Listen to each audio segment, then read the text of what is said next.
Today's lesson is going to be chapter 4.4, perpendicular lines. Okay, so first a quick reminder on what perpendicular lines are. Perpendicular lines are lines that intersect at 90-degree angles. So as you can see right here, when these lines intersect, lines N and line M, they intersect at 90-degree angles, so all four angles are 90 degrees. And by the way, notice the symbol for perpendicular lines. That upside down T that you see there, that's the symbol for perpendicular lines. That means that line M is perpendicular to line N. And today what we're really going to be going over is the perpendicular bisector of a segment. The perpendicular bisector of a segment. Remember at the beginning of the year, well, you may remember, but I said that this word right here, bisector, whenever you see it, just think about it, that it means something that's going through the middle of something else. It's going through the middle of something else, okay? So if you understand it that way, then the word kind of tells you what it means. The perpendicular bisector, like if you look at this picture, the perpendicular bisector is line L. It's going through the middle of segment AB. It's going through the middle of it. How do I know that it's going through the middle of it? Because this line and this line, what these little lines mean is that the distance from A to here, to the middle, is the same as from here to B. Let me say that better. What this line and this line means is that this distance equals this distance. Okay, they're both equal. That's what those little dashes mean. All right, so that tells me that this line is going exactly through the middle of this segment. So line L is the perpendicular bisector of segment AB. And perpendicular because it intersects segment AB at a 90-degree angle. It's going through the middle and it's perpendicular because it creates 90-degree angle there as well as here and here and here.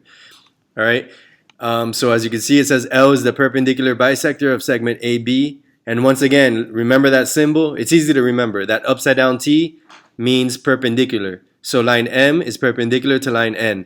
Let me repeat all that in Spanish and then we'll look at the math problems. En español, primero para repasar, líneas perpendiculares son líneas que se cruzan en ángulos de 90 grados, que tenemos aquí en este ejemplo. Y este símbolo en el medio, que parece una T boca abajo, significa perpendicular. Esto quiere decir la línea M es perpendicular a la línea N. Así que líneas perpendiculares son dos líneas que cruzan y forman ángulos de 90 grados, que es lo que quieren decir estos cuadritos. Los cuatro ángulos son de 90 grados. Aquí el perpendicular bisector of a segment, en español, el mediatriz de un segmento. Una línea perpendicular a un segmento en el punto medio del segmento. ¿Okay? En inglés, perpendicular bisector of a segment. Cuando vean esta palabra, bisector, yo le he dicho que piensen, bisector quiere decir que está yendo por el medio, algo que va por el medio de otra cosa. ¿Okay? Si lo piensan de esa manera, en este caso, es algo que va por el medio de un segmento y que es perpendicular. Así que si miramos este ejemplo, la línea L es el perpendicular bisector del segmento AB. La línea L va por el medio del segmento AB. ¿Cómo yo sé que va por el medio? Porque esta línea chiquita aquí y aquí lo que significa es que la distancia esta es igual a la distancia esta. Los dos miden igual. Este segmento mide igual que este segmento. Si miden igual, esto quiere decir que este punto es el medio del segmento AB. Así que la línea L está pasando por el medio del segmento AB y es perpendicular porque forma un ángulo de 90 grados. Así que la línea L es el perpendicular bisector del segmento AB. O en español, el mediatriz. Okay, let's look at some examples here. These early examples are super simple. Okay, los primeros ejemplos son bien fáciles. Okay, so first of all, the perpendicular bisector theorem. If a point is on the perpendicular bisector of a segment, then it is equidistant. We've seen that word before. Equidistant. That means equally distant from the endpoints of the segment. So let's read it and I'll draw something here. If a point is on the perpendicular bisector of a segment, for example, this point, if it's on the perpendicular bisector of this segment, then this point has to be equidistant. That means the same distance from the endpoints of the segment, from point A and from point B. So if a point, this point right here is on the perpendicular bisector, the distance from P to A has to equal the distance from P to B. That's what they're saying. I'll say it one last time. If a point is on the perpendicular bisector, it doesn't matter where. It could be over here, it could be over here, wherever. The distance from that point to this endpoint has to be the same as the distance from this point to this endpoint. They got to be the same, the distance. Let me say that in Spanish real quick. En español, si el perpendicular bisector theorem dice que si un punto está en el perpendicular bisector de un segmento, tiene que ser equidistante de los puntos al final. Déjame decir eso mejor. Si un punto está en el perpendicular bisector de segmento AB, por ejemplo, este punto, pero lo puedo dibujar donde quiera, puede estar aquí arriba, aquí abajo, donde quiera. La distancia de P a A tiene que ser igual que la distancia de P a B. Estas dos distancias tienen que medir igual, siempre. Si este punto está en el perpendicular bisector del segmento. Otra vez, el punto puede estar donde quiera, puede estar aquí arriba, aquí abajo. La parte importante es que la distancia desde ese punto hasta A y B tienen que ser igual. Alright, so let's look at questions 4 and 5 so you can see what I mean. By the way, I took this picture from the book and I deleted some parts, so like ignore what it says here because we're not going to do that. Ignoren esta parte porque no lo vamos a hacer. I just wanted to show the picture. I'm now realizing I could have taken out that picture, but whatever. It helped me explain this. So let's look at number 4 and number 5. Give me one quick second here. All right, on question number 4, it says suppose ED equals 16 centimeters. All right, suppose ED is 16 centimeters. And DA is 20 centimeters. DA is 20 centimeters. Find DC. Find DC. Well, first of all, I erased that for a second to point something out. Segment DB is the perpendicular bisector of segment AC. How do I know? Because of this line right here and this line right here, which tells me that this is in the middle. And because of this 90-degree angle, that tells me that this is going through the middle of segment it's going through the middle of segment AC and it's perpendicular to it. So this is the perpendicular bisector. So that means that the distance from D to A has to be the same as the distance from D to C. So if the distance from D to A is 20, that means the distance from D to C also has to be 20. So DC is 20 centimeters. Yes, that's that easy. By the way, this information right here, you did not need it at all. All right, this information was unnecessary. Let me say it in Spanish real quick. Segmento DB es el perpendicular bisector del segmento AC. ¿Cómo yo sé eso? Por estas líneas aquí que me dicen que la distancia desde A a E es igual que la distancia desde E a C. Así que el punto E queda en el medio del segmento AC. Y también lo sé por este cuadrito aquí que me dice que el segmento DB es perpendicular al segmento AC. Ok, así que si segmento DB es el perpendicular bisector, eso quiere decir que la distancia desde D a A tiene que ser igual que la distancia desde D a C. Si DA es 20 centímetros, entonces DC también tiene que ser 20 centímetros. Así que DC es 20 centímetros. Ok, esta información no era necesario. All right, let's look at number 5. Suppose EC equals 15 centimeters. EC is 15 and BA is 25 centimeters. BA is 25. BA is 25. That 5 came out bad. There you go. All right. Find BC. All right, if BA is 25, BC is also 25. We're done. If BA is 25, BC is also 25 centimeters. Again, this information was not necessary. Este problema era la misma cosa. Si BA es 25, BC tiene que medir igual, 25. Esta información no era necesario. All right, let's move on. Okay. All right, this one, let's look at it. It's simple, but in past years, I've seen students get confused by some of these questions. All right, so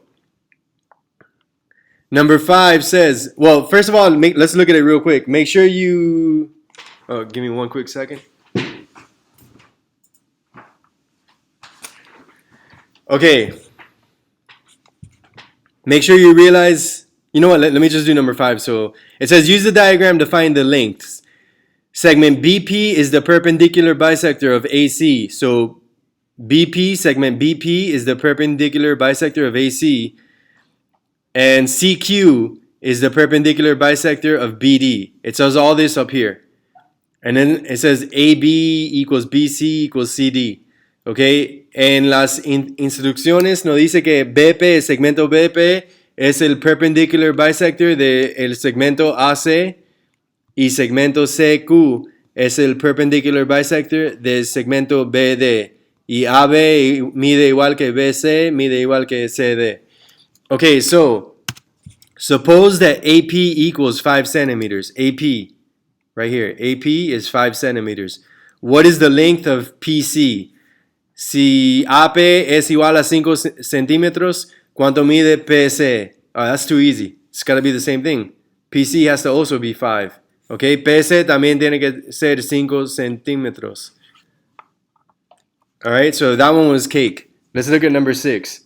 Okay, suppose AP is 5 centimeters. Well, same thing. All right, so AP is 5 centimeters. Let me just put 5. And BQ equals 8. BQ, where's BQ? Okay, here. BQ is 8. All this is 8. What is the length of QD? QD. All right, that one's also easy. If BQ is 8, that means QD is also 8. So far, that's ridiculously easy. Okay? If BQ is 8, QD has to also be 8 centimeters as well. Si BQ es 8 centímetros, QD también tiene que ser 8 centímetros. All right. So there are the answers. Okay, now here for number 7 and 8, we're using the same diagram. For number 7 and 8, you're going to have to use the Pythagorean theorem, which you probably have not used since last year. I'll refresh your memory how to do it. Okay, first thing I want to point out is remember that the C side is the hypotenuse.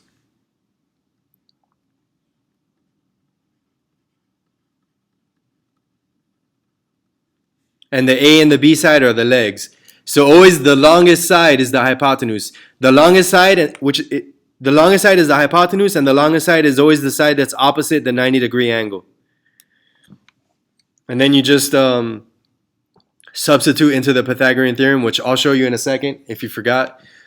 But that's really important. That comes up throughout the year different times, all right? So if you forgot it, or you don't remember it too well, or you never learned it too well, you need to learn it, okay? El Pythagorean theorem lo necesitamos para el número 7 y el número 8. Eso es muy importante, sale mucho durante el año, y si se le olvidaron cómo hacerlo, lo voy a enseñar ahora, o si no, nunca lo aprendieron bien. La hipotenusa, eso es el lado más largo, y es el lado siempre que está opuesto al ángulo de 90 grados. Ese es el lado que es el lado que tiene la letra C, es la hipotenusa, que es el lado más largo, y el lado que está opuesto al ángulo de 90 grados. Okay, so look at number 7.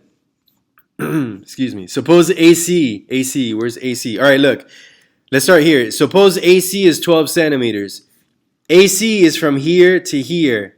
All right, so the whole thing is 12 centimeters. Now, if AB measures the same as BC, that means that each one of them is 6. So that in total, it'll be 12. I hope you realize that. And by the way, you see that this has that one little line, this one has that one little line, and so does this one. That means that segment AB equals segment BC, and that equals segment CD as well. They're all 6. Guys, should I erase that? 666. That's the sign of the devil. Should I erase it? I'll leave it, but hopefully we'll be okay. All right, guys. Hopefully I got some LOLs on there. All right, so see, let me just say that in Spanish real quick before I continue. Actually, I'm remembering that in previous years we would skip this problem, I think, because of that. Okay, dice que si el segmento AC mide 12 centímetros, ok, así que paré ahí. Si AC mide 12 centímetros y estas líneas quiere decir que AB mide igual que BC, entonces AB tiene que ser 6 y BC tiene que también ser 6 para que en total miden 12 centímetros. Y CD también tiene que medir 6.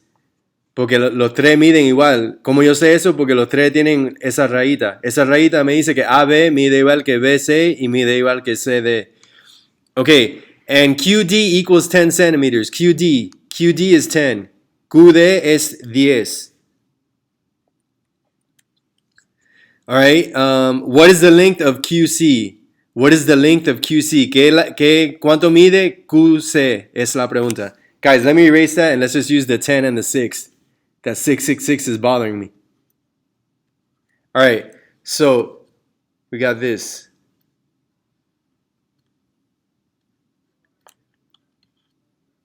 Alright, so I gotta find what is this leg, and I gotta use the Pythagorean theorem to do it, alright? So, alright, so here's my Pythagorean the Pythagorean formula. A squared plus B squared equals C squared. Alright, the C side is 10. The C side is 10. El lado de la, because that's the hypotenuse. El lado de la C tiene que ser el 10, porque es el lado opuesto al ángulo de 90 grados. Okay, so because it's the side opposite the 90-degree angle, that's the hypotenuse, which is the one that you always use for with the letter C. So I'm going to put a 10 here. Now the 6, I could put it in either one of these. It doesn't matter. I'm going to put it where B is. Okay, el 6 se puede poner para A o B, no importa. Yo lo puse para donde está la B. Alright, so now let me work that out. 6 to the second power, that means 6 times 6, which is 36. And 10 to the second power, that means 10 times 10, which is 100. Okay, so now I'm going to move the 36 to the right by subtracting it. Resto 36 de los dos lados de la ecuación. That's going to give me A squared equals 64. Okay? But I don't want to know what A squared is. I want to know what A is. So to get rid of that square, I got to get the square root of both sides. Is it necessary to write this? No. If you understand it without that, it's not necessary. This is the correct way to write it, but the shortcut way, you just write it on the right-hand side.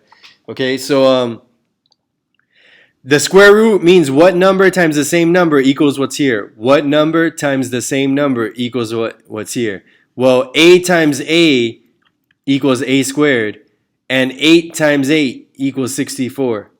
Okay, so A equals 8, which means that QC, segment QC, equals 8 centimeters.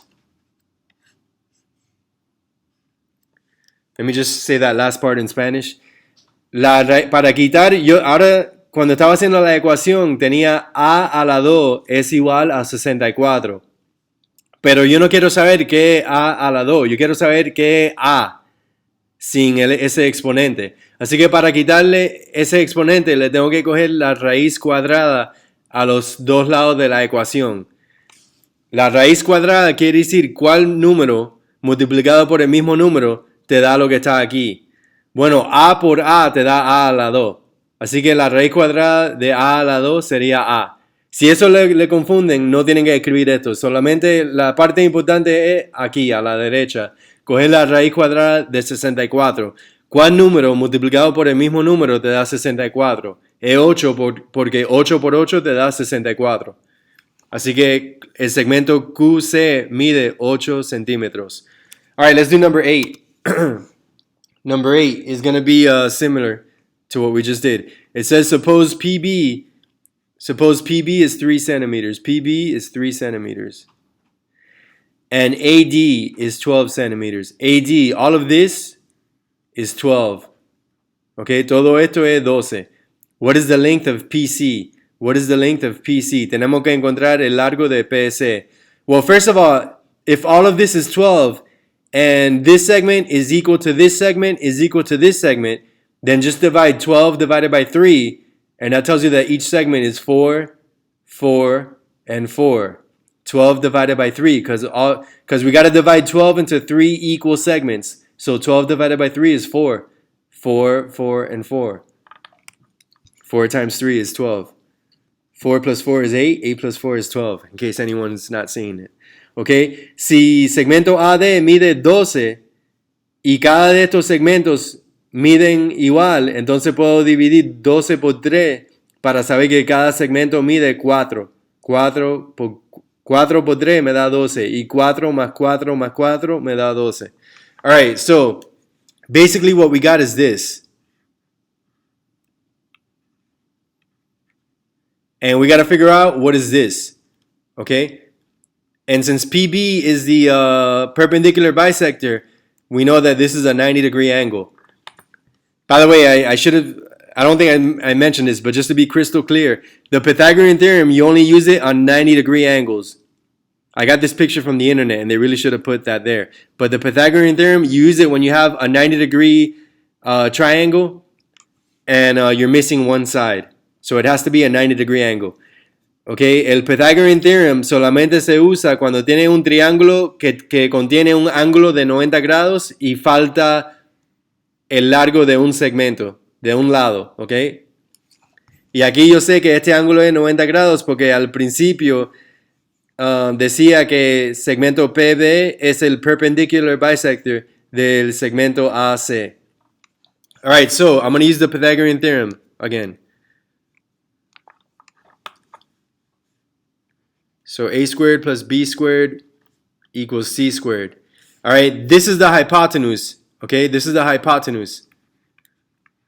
Este lado es la hipotenusa. So that's the one that you put, that's the c side. All right, so it's going to be 3 squared plus 4 squared equals c squared. All right, so when I work that out, I'm going to get 9 plus 16 equals c squared. Because 3 times 3 is 9 and 4 times 4 is 16. Now when I add that, I'm going to get 25 equals c squared. Now let me just write it like this. I'm just writing the same thing. C squared equals 25. Okay, so I'm going to do the same thing I did before. To get rid of that exponent, I got to get the square root of both sides. Para quitar la raíz cuadrada, tengo que coger No, espera, dije eso mal. Para quitar ese exponente, tengo que coger la raíz cuadrada de los dos lados. So the square root of that side and the square root of this side. The square root of c to the second power is c, and the square root of 25 is 5. So that's going to be my answer, 5. Okay, the length of segment PC is 5. Okay, so ahí está mi respuesta. Hey, by the way, we're going to study this, I think, later on in the year. But there's these things called Pythagorean triples where you can memorize that one. Like, there's only one that I always recommend that you memorize, which is this one. Whenever you have a right triangle and one of the sides is 3, or let me say that better. One of the legs is 3 and the other leg is 4. The hypotenuse is always 5. If you memorize that, you could do these problems without ever doing this. And this 3, 4, 5 triangle comes up a lot. So just a heads up if any of you wants to memorize that. All right, let's move on. Let me just say that real quick in Spanish. Si cuando tengan un triángulo de 90 grados, okay, si una de las piernas, porque estos dos lados se le llaman las piernas en inglés, si una de las piernas es 3 y la otra es 4, la hipotenusa siempre es 5. Esa es una que sale así mucho en muchos problemas. Así, y es fácil de memorizar, 3, 4, 5. Así que si ven eso, lo pueden hacer sin hacer las calculaciones. Si las piernas son 3 y 4, la hipotenusa siempre es 5. All right. Okay, so here we're looking at the converse. Remember, converse is that we're just switching the places of an if and then statement. We're switching the hypothesis with the conclusion. Okay, so this one, if a point is equidistant from the endpoints of a segment, then it has to lie on the perpendicular bisector of the segment. Before we were saying that if a point lies on the perpendicular bisector, it has to be equidistant from the endpoints. Before there, just to refresh your memory, before they were saying, hey everyone, this line right here is the perpendicular bisector, so therefore wherever you put a point on this line, it has to be the same distance from here to here. Now they're saying the opposite, the converse. The converse is, we don't know that this is the perpendicular bisector, but if I have a point on this line and the distance from here to here is the same as the distance from here to here, then this line in the middle has to be the perpendicular bisector. All right, that's why it's the converse of the perpendicular bisector theorem. All right, so let me just repeat that in Spanish real quick. Aquí tenemos el converse del perpendicular bisector theorem. Recuerden que la palabra converse básicamente quiere decir el inverso. Ok, así que primero déjame repasar lo que enseñé al principio de esta lección, que era que si esta línea aquí es el perpendicular bisector, yo le estoy diciendo que esta línea es el perpendicular bisector, así que es perpendicular, ¿ok? Y va por el medio de este segmento. Entonces, cualquier punto que yo pongo en esta línea tiene que estar a la misma distancia de aquí a aquí que desde este punto hasta aquí, hasta este punto. La distancia tiene que ser igual. Ahora, para el inverso, lo que nos están diciendo es, déjame dibujar eso mejor. Si tenemos estas dos líneas, pero todavía no sabemos que esta línea es el perpendicular bisector, todavía no lo sabemos o no lo podemos comprobar. Pero si tengo un punto en esta línea y la distancia a este punto es igual a la distancia a este punto, entonces esta línea en el medio tiene que ser el perpendicular bisector. Tiene que ser el perpendicular bisector. Si esta relación existe, que la distancia de este punto a este es igual que de este punto a este. All right. So, look at this problem now. It says segment AD is 10 inches long. AD is 10 inches long. BD is 6 inches long. BD is 6 inches long. Find the length of AC. Find the length of AC. All right, so for this one, we're going to have to use the Pythagorean theorem again. Okay, tenemos que usar el Pythagorean theorem otra vez. All right, so we got this.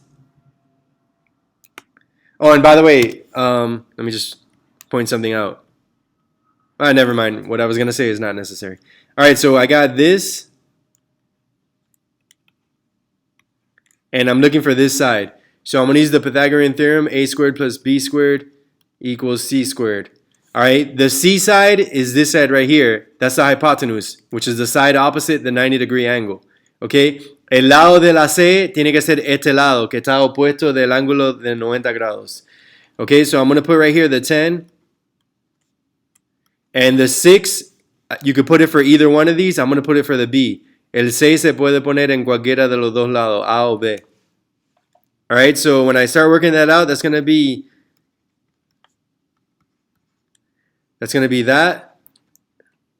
We just saw these numbers a moment ago, if I'm not mistaken. So I got that, a squared equals 64. All right, a squared equals 64. All right, now to get a, I get the square root of both of these. Okay, so the square root of a squared and the square root of 64 is 8. However, I'm not done. That's not my final answer. Okay, yes, this side is 8, but I'm not done. The question was find the length of AC. So don't make the mistake of putting that answer on your homework and then you're like, Mister, I don't get why it's marking it wrong. I did everything right. Okay, this is 8, but they're asking us the entire thing, AC. So if this is 8, that means that this segment also has to be 8. All right, because if this segment right here equals this segment right here, that means that this segment has to equal this segment because this is the perpendicular bisector. So the answer is 16. All right, 16 inches. Si este segmento mide 10 y este también mide 10, eso quiere decir que esto tiene que ser el perpendicular bisector, que me dice que el largo de AB tiene que ser igual al largo de BC. Así que si ya encontré que este lado mide 8, el otro lado también mide 8, y como la pregunta fue el largo del segmento AC, en total sería 16, porque cuando sumo 8 más 8 me da 16. Guys, let me pause the recording for one moment, then I'll continue.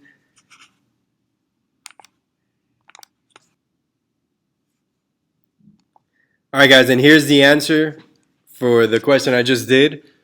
Moving on to the next one. Alright, let's look at this one. Okay, so look at the top information first. It says given that PA is equal to PC. So, you know what I would do? I mean, I'm going to write this because it'll help me to keep track of that. PA is equal to PC. And BA is equal to BC. BA, where's BA? BA, here's the B right here. BA is equal to BC. So really, what that tells me right off the bat is that segment or line PB, this line right here in the middle, is the perpendicular bisector. Okay? Esta información me dice que la línea PB es el perpendicular bisector. Alright, so use the diagram to find the lengths or angle measures described. Okay, so it says suppose that the measure of angle 2 equals 38 degrees. Alright, so if angle 2 is 38 degrees right here, find the measure of angle 1. Tenemos que encontrar la medida de ángulo 1. Alright, well, if this is the perpendicular bisector, if it's perpendicular, that means that this angle is 90 degrees. This entire angle is 90 degrees. Si este es el perpendicular bisector, este ángulo completo tiene que medir 90 grados. So if this one is 38, this one has to be 90 minus 38. Si ángulo 2 es 38, ángulo 1 tiene que ser 90 menos 38. Don't get a calculator. Alright, you cannot take away 8 from 0, so I make the 0 a 10 by borrowing 1 from the 9. So 10 minus 8 is 2, 8 minus 3 is 5. And there's my answer. Okay, ahí está mi respuesta. So the measure of angle 1 is 52 degrees. Now let's look at number 10. Suppose that PA equals 10 centimeters. Right, so PA is 10. And PB is 6. PB is this one. PB is 6. What is the length of AC? All right, we did one just like this a little while ago. Okay, so this is one of those where you got to use the Pythagorean theorem. All right, so I got that. I know this is 90 degrees because this is the perpendicular bisector. Okay, yo sé que esto tiene que ser 90 grados porque esto es el perpendicular bisector. So this is 10, this is 6. All right, so it's going to be a squared plus b squared equals c squared. The c side is the 10. I'm going to put the 6 here. The answer is going to be, I think this is like the third time we get these exact same numbers.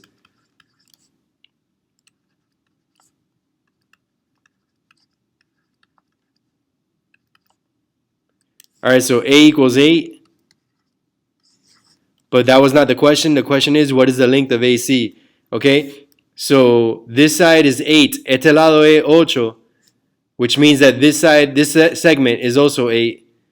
Okay, este segmento también es 8. So the answer is 16 centimeters. 16 centímetros. All right, let's look at number 11. Find the measure of angle 3 plus the measure of angle 4. Oh, piece of cake. Again, if this is the perpendicular bisector, that means that this is a 90-degree angle. So is this one. So is this one. So is this one. All 4 of them are 90-degree angles. So this has to be 90 degrees. La medida de ángulo 3 más ángulo 4. Si este es el perpendicular bisector, cada de estos ángulos, las 4 ángulos tienen que medir 90 grados cada uno. Así que la medida de ángulo 3 más 4 tiene que ser 90 grados. Alright, this is the last slide with math. Alright, so look at the top part. Remember that this symbol means parallel. Recuerden que este símbolo quiere decir paralelo. So if line M, given that line M is parallel to line N, and line X is parallel to line Y, and Y is perpendicular to M, use the diagram to find the angle measures. Don't let all that stuff intimidate you, all right? That's just basic information. It's not a big deal. All right? Dice que la línea M es paralelo a la línea N, la línea X paralelo a la línea Y, y la línea Y es perpendicular a la línea M. All right, so here's our first question. Suppose that the measure of angle 7 is 30 degrees. Find the measure of angle 3. Okay, so, all right, let me show you how we could do this. Let me draw something here to kind of show you what you need to look out for. Okay, I'm drawing the same thing, but I'm simplifying it. I'm going to take out some of the extra stuff. All right, so I'm just making sure I draw it right.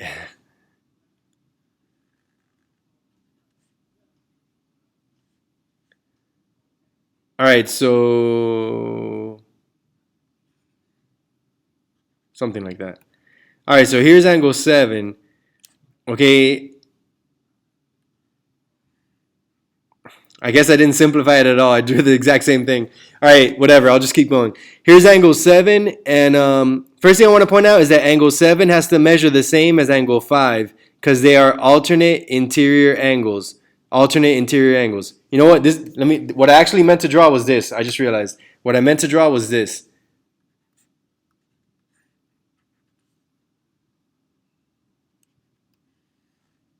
That's what I meant to draw. Where I have two parallel lines. All right, line M is parallel to line N. It said that at the beginning. And this is the transversal. This is the transversal. So we already studied this. Angle 7 has to measure the same as angle 5. They're alternate interior angles, so they're congruent. So angle 7 has to equal angle 5. Okay? Hold that thought while I say it in Spanish. Ok, quería dibujar esto simplificado. Aquí tengo dos líneas paralelas, línea M con línea N, y el transversal es esta línea aquí, la línea A. Para enseñarle que en este caso ángulo 7 y ángulo 5 son congruentes porque son en inglés alternate interior angles. Están en el interior de las dos líneas paralelas y en lados alternos del transversal. Así que tienen que ser congruentes. So angle 7 equals angle 5, okay? Now, why did I do that? Because angle 5, let me see how to best draw this.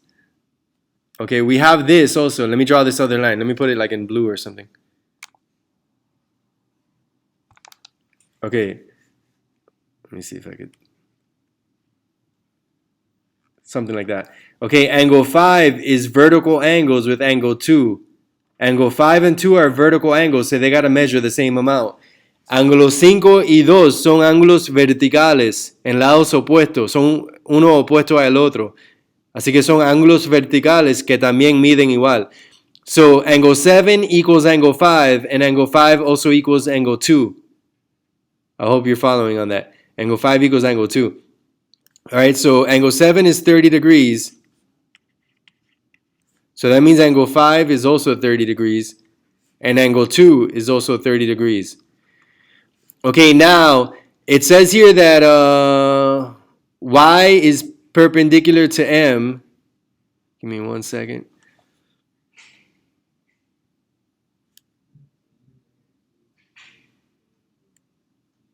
Okay, basically this angle has to be a 90-degree angle. All right? Angle 2 plus angle 3 has to equal 90 degrees. So if angle 2 is 30 degrees, that means angle 3 has to equal 60 degrees. Angle 3 would have to equal 60 degrees. You know what? I just thought of a better way to explain that. Another way you could have thought about it. Sorry, guys, I'm debating. Like, should I go back and erase it and just go straight to the easier explanation? Nah, let me just try to keep going, okay? Here's a better way to explain it. I think I overcomplicated it. My way works. What I just did works, all right? It wasn't wrong, but look. If line Y is perpendicular to line M, I'll leave them both because a lot of you may approach it the first way I did it. Here's a better way to do it, a quicker way. Line Y is perpendicular to line M, and it says that the measure of angle 7 is 30 degrees. So this one is 30 degrees. If these two lines are perpendicular, that means that angle 7 plus angle 8 has to equal 90 degrees. So this one has to be 60 degrees. I'll say it again. If line Y is perpendicular to line M, that means this entire angle has to be 90 degrees. So if angle 7 is 30, angle 8 has to be 60 degrees. Let me say that in Spanish before I go to the other part. Si te dice arriba que la línea Y es perpendicular a la línea M, eso quiere decir que este ángulo en total tiene que ser 90 grados. Así que si la medida de ángulo 7 es 30 grados, la medida de ángulo 8 es 60 grados. Okay, and the question is find the measure of angle 3. Okay, if this one's 60 degrees, then this one is 60 degrees right here because they're alternate interior angles. They're alternate interior angles, and that means that this vertical angle has to also be 60 degrees. Okay? The way I was doing it was longer and unnecessary, and I just realized that. Sorry about that. Okay? But they both work. So again, if this is 60 degrees, the alternate interior angle, which is angle 6, also has to be the same amount, which is 60 degrees. And this vertical angle, angle 3, has to be the same as angle 6 because they're vertical angles. So that means that this one is also 60 degrees. So that would be the quickest way to do it. Okay, así que si ángulo 6 mide 60 grados porque es alternate interior angles con esta, entonces esta también tiene que ser 60 grados porque son ángulos verticales. La primera manera que lo estaba haciendo era más complicado y no me di cuenta. Esta es la manera más rápida. La primera vez trabaja también, pero esto es más rápido. All right, so let's look at number 13. It says suppose that the measure of angle 1 is 90 degrees. Suppose the measure of angle 1 is 90 degrees. What is the measure of angle 2 plus 3 plus 5 plus 6? That one's really easy. Okay, because if the measure of angle 1 is 90 degrees, that means angle 2 plus 3 is also 90 degrees, and angles 5 plus 6 is also 90 degrees. So that's got to be, in total, 180 degrees. Because if they're telling you that this is angle 1, is 90 degrees, let me put a 1 there. All right, if the measure of angle 1 is 90 degrees, that means that this one is also 90 degrees, and this one has to be 90 degrees as well, because they're vertical angles. Si la medida de ángulo 1 es 90 grados, este ángulo completo también tiene que ser 90 grados. Y como estos dos son verticales, también tiene que ser 90 grados. Así que la suma de la medida de ángulo 2, 3, 5 y 6 sería 90 más 90, que te da 180. All right? This would be 90 degrees plus 90 degrees, which gives you in total 180 degrees. All right? There are the answers. Okay, this is the last thing I got to show you. It's a quick, short video on how to do a construction of a perpendicular bisector of a segment. If you haven't been with me since the beginning of the year, we haven't done these in a while. A construction is when you get a compass and a ruler and you use it to draw geometric shapes. I'm just playing this so that you have a general idea, and I'll point out something to look out for. You don't have to memorize this or anything. Just have a general idea. There is a question like this that always comes up on the test, which I'll review before the test comes. Okay, let me just say that in Spanish and then I'll play the video. La última cosa que le tengo que enseñar es un video de una construcción de cómo dibujar el perpendicular bisector de un segmento. Hace tiempo que no miramos esto en una lección. Es simplemente para que tengan una idea de cómo se dibuja, porque en el examen sale una pregunta sobre esto. Antes del examen yo repaso esto para que tengan una idea de cómo se hace. All right, here we go.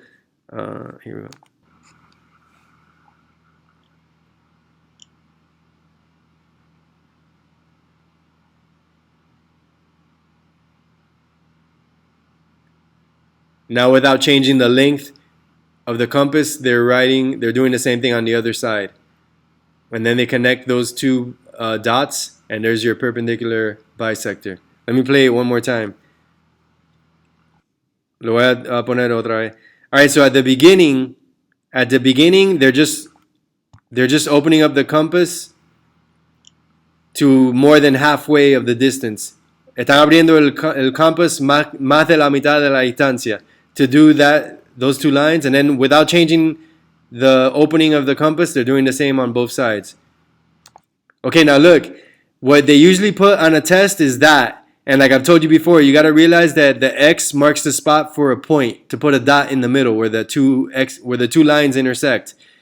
And you got to realize that when they put those two dots, it's to connect them and to create the perpendicular bisector of a segment. Again, this is just for you to have a rough idea of how it's done, so that when you see a question or when we review before the exam, I could go over it and tell you what to look out for. You don't have to memorize this or anything like that, okay? Donde están las dos X es para marcar donde va un punto. Y casi siempre las preguntas te ponen una foto como esta para preguntarle qué es lo que están dibujando. Y lo que están dibujando es el perpendicular bisector. Se tienen que dar cuenta que si se pone un punto ahí y uno aquí es para conectar los dos puntos y hacer el perpendicular bisector. No tienen que memorizar esto ahora ni nada, es para que tengan simplemente una idea de cómo se hace por si sale una pregunta sobre eso. Alright guys, that concludes this lesson. Your homework assignment is in the student portal and it's due by 6 a.m. of the next day that you have my class.